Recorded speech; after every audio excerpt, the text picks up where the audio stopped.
விஜய் என்கிற ஒரு ஜோக்கர், அரசியல் ஜோக்கர். இந்த டைட்டில் வச்சதுக்கு காரணம் சமீபத்தில் நம்ம தளபதி ப்ரொஃபைல் பிக்சர் ட்விட்டரில் மாற்றிருக்காப்புல. அதாவது முன்னாடி வச்ச பிக்சருக்கும் இப்போ இருக்கிற பிக்சருக்கும் வித்தியாசம் என்னன்னு கேட்டால் தான் நீங்கள் சிரிப்பீங்க. அதுதான் ஜோக்கர்னு சொல்கிறதுக்கு ஒரு காரணமும் கூட. நீங்கள் கூட இந்த வீடியோ ஃபுல்லாக பாருங்கள், நீங்களே ஒத்துப்பீங்க அவர் ஜோக்கர் தான் அப்படின்னு சொல்லி. முன்னாடி ஒரு ஃபோட்டோ லெட்டர் பேட்லாம் கூட அந்த ஃபோட்டோ தான் யூஸ் பண்ணிட்டு இருந்தாப்புல. அதாவது ஒரு குங்குமம் நெத்தியில் வச்ச மாதிரி, பொட்டு வச்ச மாதிரி ஒரு ஃபோட்டோ. அந்த பொட்டு வச்ச ஃபோட்டோ எல்லா இடத்துலையும் அவங்க எல்லா இடத்துலையும் பரப்பும்போது எல்லாரும் கேட்க ஆரம்பித்தது, இந்த மெர்சல் படத்துடைய பிரச்சனை அப்போலாம் ஜோசப் விஜய்ன்னு சொல்லி தைரியமாக போட்டார். லெட்டர் பேட்ல ஜீசஸ் சேவ்ஸ் அப்படின்னு சொல்லி போட்டார். எல்லாம் அப்படி போட்டுட்டு இருந்தவர் திடீர்னு அரசியலுக்கு வரேன்னு சொன்ன உடனே நெத்தியில் பொட்டை வச்சுக்கிட்டு, குங்குமத்தை வச்சுக்கிட்டு, அந்த லெட்டர் பேடில் ஃபுல்லாக அப்படியே ஒரு ஹிந்து இதாகவே போகிறாரு. ஏன் இது ஒரு எச்ச பொழப்பு இல்லையா, இது ஒரு கேவலம் இல்லையா அப்படின்னு சொல்லிட்டு இந்த பக்கம் உள்ள எல்லாரும் கிளின்னு கிழிச்சாங்க. அப்போ அப்படி சொன்னியடா, இப்போ என்னடா இப்படி சுற்றுற, வெக்கமா இல்லையாடா அப்படின்னு சொல்லிட்டு. இன்னொரு பக்கம் பிஜேபிக்காரங்க ஓகே நம்மால் நமக்கு ஆதரவாக வந்துடுவார் போல், பொட்டு வச்சிட்டாரு, அப்போ இங்கே பெரியார் அகெயின்ஸ்டாக தான் ஏதோ பண்ண போகிறாருன்னு சொல்லிட்டு அவங்க ஒரு பக்கம் சொம்பு பிடிக்க ஆரம்பிச்சிட்டாங்க நம்ம தளபதிக்கு. எப்படி விஜய் நீங்கள் எப்படி இப்படி பேசலாம், விஜய் மாநாட்டுக்கு நீங்கள் எப்படி அனுமதி கொடுக்காம எடுக்கலாம் அப்படி இப்படின்னு சொல்லி இவங்க விஜயை ஒரு சாக்கா வச்சு, அவங்களுக்கு தெரியாது, அவங்கள பொறுத்து அவங்க என்ன நினச்சிட்டாங்கன்னா விஜய் நம்ம கூட சேர்த்து நம்மளும் பெரிய ஆளாயிடலான்னு. நீங்கள் எப்படி இங்கே ஒரு ஜோக்கர் 2ஆக இருக்கீங்களோ அந்த மாதிரி ஜோக்கர் 3ஆக உருவாக போகிறார் அவர். அவ்வளோதான், வேற ஒன்றும் கிடையாது. சாரி, நீங்கள் ஜோக்கர் 3, ஏன்னா ஜோக்கர் 2 நாம் தமிழர்னு ஒன்று இருக்குது.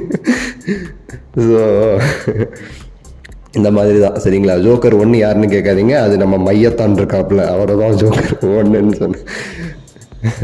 சரி, ரைட்டு. நம்ம என்ன சொல்ல வந்தாலும் இப்போ ப்ரொஃபைல் பிக்சரில் என்ன மாற்றிருக்காரு அப்படின்னா, அந்த பொட்டு இல்லாமல் ஒரு ஃபோட்டோ இப்போ புதுசாக தலைமை இறக்கியிருக்காப்புல. ப்ரொஃபைல் பிக்சர்லாம் மாற்றிருக்காப்புல. இவனுங்க ஃபேன்ஸை பொறுத்த வரைக்கும் என்ன கொடுத்தாலும் திம்பானுங்க. அது என்ன, எப்படி இருக்குது, டேஸ்ட்டு நல்லா இருக்கா இல்லையா, எதுவுமே பார்க்க மாட்டாங்க, எல்லாம் திம்பானுங்க. வாரிசு படம் ரிலீஸ் ஆகும்போது அப்பா இந்த மாதிரி ஒரு படத்தை நாங்கள் பார்த்ததே இல்லை, குடும்ப சென்டிமெண்ட் படம், இது ரசிக்காத மனுஷனே இல்லை அப்படின்னு சொன்னானுங்க. புலி ரிலீஸ் ஆகும்போது இதே மாதிரி தான் சொன்னானுங்க. இப்படி ஒரு படத்தில் யார் நடிக்க முடியும்னு சொல்லி கேட்டானுங்க. இப்போ இந்த குப்பை கோட்டுங்கிற படம் ரிலீஸ் ஆகும்போது இதே தான் சொல்கிறேன், என்ன கொடுத்தாலும் திம்பானுங்க. அது படத்தில் மட்டும் கிடையாது, விஜய் பரிமாறுறாரு அப்படின்னா என்னன்னாலும் திம்பானுங்க, விஷத்தை கூட குடிப்பானுங்கன்னு வைங்களேன். அந்த மாதிரி ஒரு கேஸுங்க. எல்லாம் பால்வாடி பசங்க. அதாவது இருக்கா இல்லையா, புரிஞ்சு செயல்படுறானுங்களா, இவங்களுக்கு என்னன்னே புரிய மாட்டேங்குது. அந்தளவுக்கு நமக்கு கஷ்டமாக இருக்கு இவங்க நிலைமையை பார்க்கும்போது. இந்த பொட்டு இல்லாமல் ஒரு ஃபோட்டோவை போட்டுக்காரு, அதை கொண்டாடிட்டு இருக்கானுங்க. பாருங்க, எங்கள் தலைவனை மாற்றிட்டாரு, பிக்சரை மாற்றிட்டாரு, பொத்து இல்லாமல் வச்சுட்டாரு. இனிமே தான் ஆரம்பம், அதிரடி. தமிழ்நாட்டில் ஒரு பெரிய ஒரு அரசியல் இருக்குது அப்படின்னு சொல்லிட்டு இந்த ரீசெண்டாக வேறு நம்ம பெரியாருடைய பிறந்த நாளைக்கு போயிட்டு செருப்பு இல்லாமல் பெரியாரே செருப்பு போடாமல் அதெல்லாம் திட்டுறவர். அவர் பகுத்தறிவு அது அப்படி போன இவர் பெரியார் வெளியில் போகிறேன்னு சொல்லிட்டு கிறுக்க மாதிரி செருப்பை கழட்டி விட்டுட்டு போயிட்டு இருக்காருங்க. அதை செமையை கிழிச்சு விட்டாடுங்க. செருப்பெல்லாம் கிளட்டக்கூடாதியா அப்படின்னு சொல்லி கிழிச்சு விட்டானுங்க. அப்படி ஒரு காமெடி பண்ணிக்கிட்டு இருக்காப்புல. அரசியலில் ஒன்றும் தெரியாமல், ஒரு மண்ணும் அதை பற்றி ஒரு 5% நாலேஜ் இருக்கா இல்லையான்னு தெரியாமல் ஒரு ஆளை பக்கத்தில் வச்சுக்கிட்டு, அந்த ஆனந்த் அவரோட சேர்ந்து அவர் என்ன சொல்கிறாரோ அதை அப்படியே செஞ்சுக்கிட்டு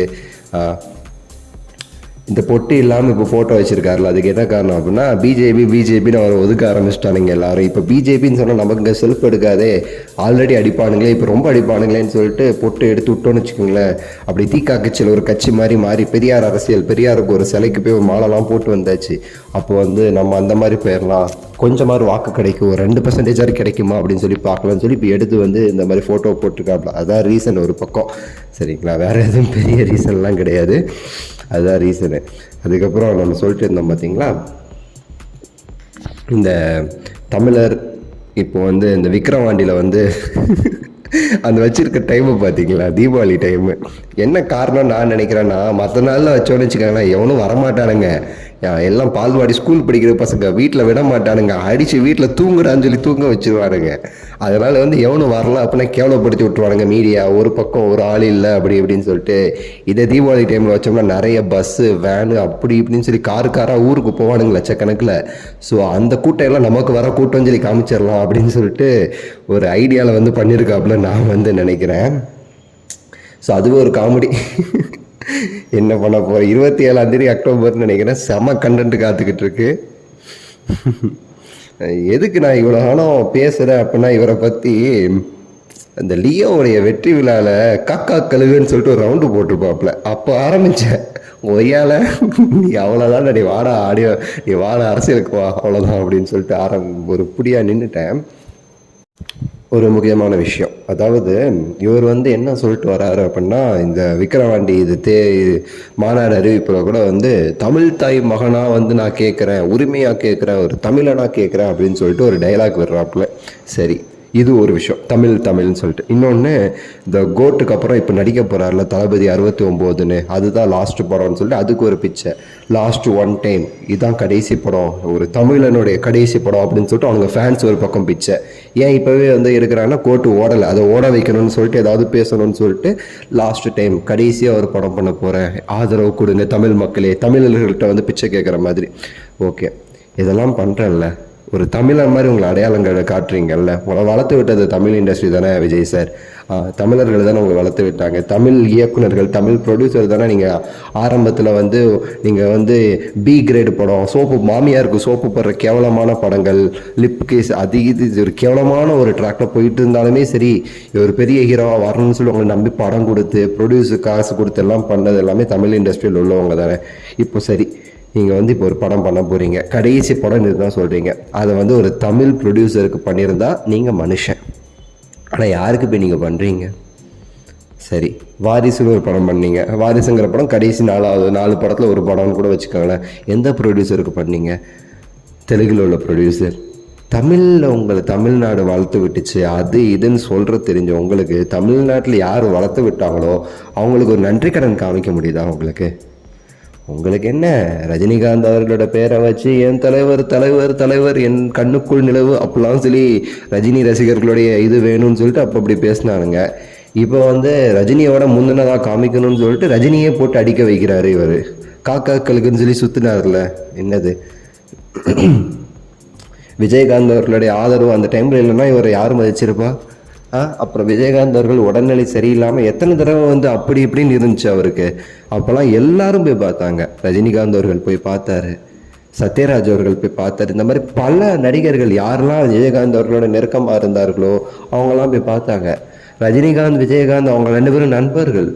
ரஜினிகாந்த் வந்து விஜயகாந்துக்கு நிறைய இடத்துல வாய்ப்பு அப்படி இப்படின்னு தேர் பண்ணியிருக்கான்னு விஜயகாந்த் சொல்லியிருக்காரு. ஆனால் விஜயகாந்த் அவர்களால ரஜினிகாந்த் அவர்களுக்கு எந்த ஒரு வாய்ப்பு அந்த மாதிரி கிடைச்சது இல்லை. ஆனால் போய் பார்த்தாங்க, ஏன்னா நண்பர்கள், அந்த நட்பு, அந்த பாசம்.